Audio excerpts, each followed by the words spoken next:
Golongan pekerja di negara ini perlu memiliki ketahanan fizikal dan mental bagi menyumbang kepada pembangunan bangsa dan negara.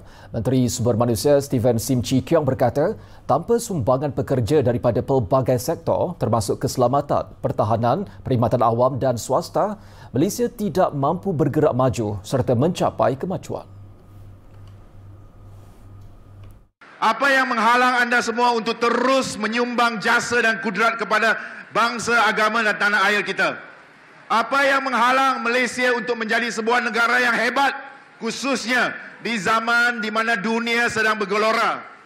Apa yang menghalang kita untuk mencapai ataupun tidak mencapai kejayaan adalah kecekalan rakyat Malaysia itu. Beliau berucap merasmikan program Pertubuhan Keselamatan Sosial Perkeso Run and Ride 2025 di Putrajaya pada Ahad.